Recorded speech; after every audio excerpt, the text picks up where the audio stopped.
Kendi kendini sorgulayan, kendi kendini tenkit eden kardeşini tenkit etmez.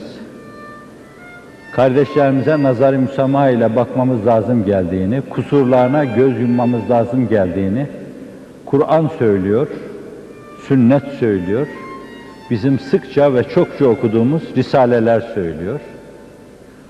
İnsanlığın mürüvvete yöneldiği ve bir yönüyle İslam'ın şefkat, mülayemet, müsamahat, tolerans dediğimiz yanlarının daha bir ortaya çıktığı, su yüzüne çıktığı, Batı humanizmi karşısında bu meseleleri daha iyi anladığımız, daha bir derinleştiğimiz günümüzde tenkite cevaz vermek mümkün değildir. Hatta ben hiç kimseyi tenkit etmeyelim diyorum. Hiç kimseyi. Düşünceler, yanlışlıklar, doğru alternatifleri ortaya koyarak böyle müsbet, olumlu bir tenkitle ele alınabilir ama fakat falanı yıkmakla filanı yıkmakla bir yere varılamaz. Değil kardeşlerimizin hizmette birbirlerini tenkit etmeleri, ehli imanın birbirini tenkit etmesi, şu televizyonda büyük çoğunluğu itibariyle sizin için, bizim için donguşotluk manasına gelen birbirlerine karşı böyle laf yağdırmalar, laf bombardımanına tabi tutmalar, bunlar günümüzdeki tenkit usulüne uygun olmayan, kırıcı, geçici, zararlı, insanları birbirinden kaçırıcı, toplumun değişik kesimleri arasında uçurumlar meydana getirici yollardır ve yanlıştır. Hele bizim arkadaşlarımız katiyen tenkit etmemelidirler.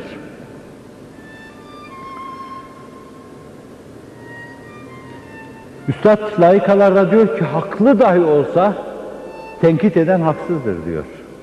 Zannediyorum bu mevzuda benim tekrarımdan vareste şeylerdir ve siz bunların hepsini hatırlıyorsunuz. Elbette ki hepimiz yer yer başkalarını tenkit etmeyi düşünebiliriz. Bu tenkit gıybet çerçevesi içine bile girebilir, hafizanallah. İçimizde olabilir bu. Ama arzu ettiğimiz halde esası yapmama meselesi, fazilet odur işte.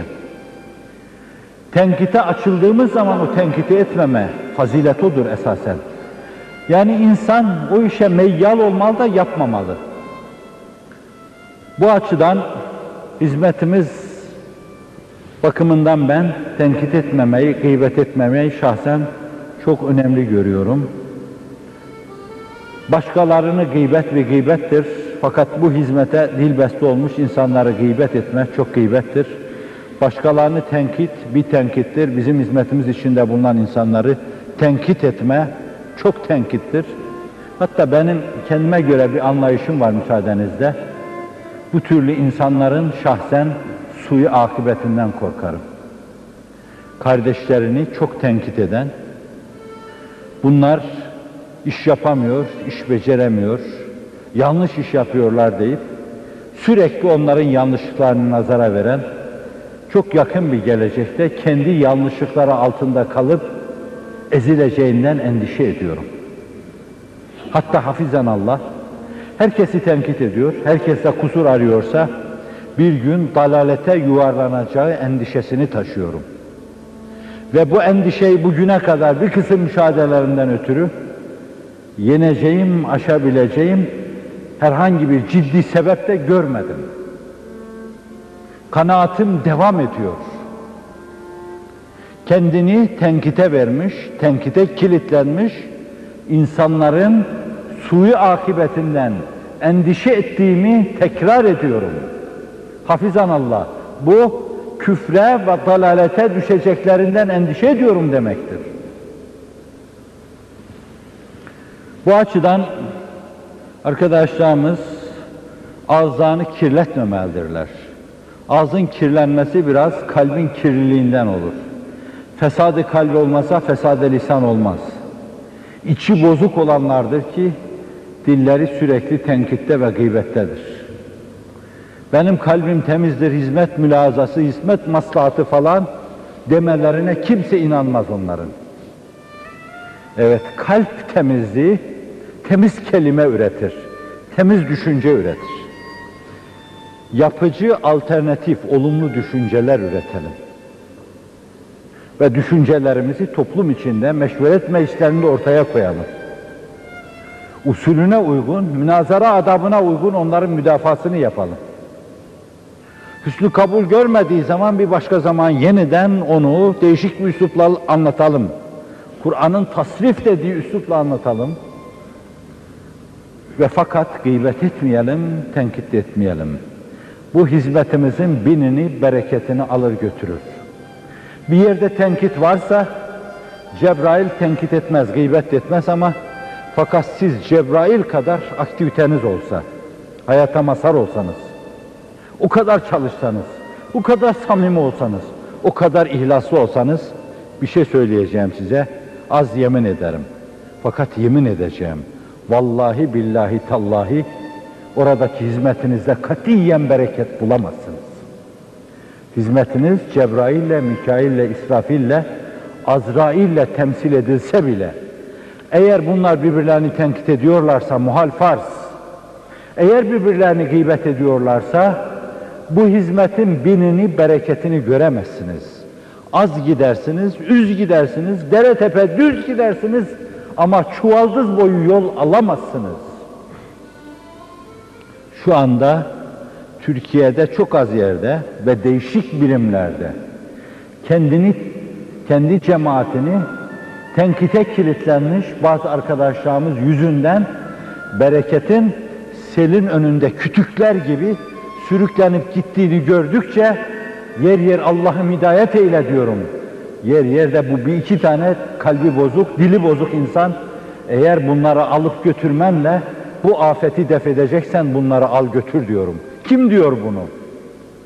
Düşmanların ölümü karşısında bile ağlayan bir kalp söylüyor. Çünkü bir yerde hizmet her şeyin önüne geçer. Allah'ın tesiri kırdığında aramayacaklar. Kalplerin bozukluğunda aramayacaklar. Lisanın esas şenaate kilitlenmesinde aramayacaklar. Bezaate kilitlenmesinde aramayacaklar. Allah'ın bini bereketi alıp götürmesinde aramayacaklar. Ben arkadaşlardan rica istirham ediyorum. Küfür saysınlar gıybet ve tenkiti. Ellerini ayaklarını öpeyim. Şu bembeyaz olmuş saçlarıyla başımı kaldırım taşı gibi ayaklarının altına koyayım. Allah rızası için, Resulullah'ın hatırı için, Hazreti Üstad'ın hatırı için, bu uğurda hizmete giderken ölen şehitlerimizin hatırı için, Allah aşkına birbirlerini tenkit etmesinler.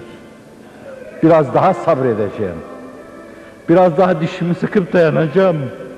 Ama bir gün ellerimi açıp hala tenkit etmeye devam edenlere Allah'ım şimdiye kadar sadece düşmanları sana havale ediyordum.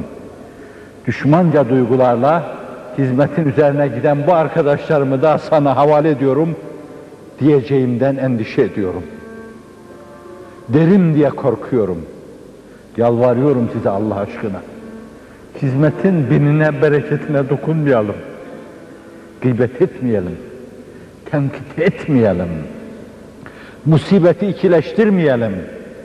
Falsolarımızı arkadaşımızın kusuru gibi onların şevkini kıracak şekilde başlarına indirmeyelim, yüzlerine çarpmayalım. Sahilerine, cihetlerine, gayretlerine medar olabilecek güzel şeyler söyleyelim. Düşüncelerimizi alternatif güzel şeyler olarak sunalım. Bu onların hayatımızda makes bulmasını sağlar.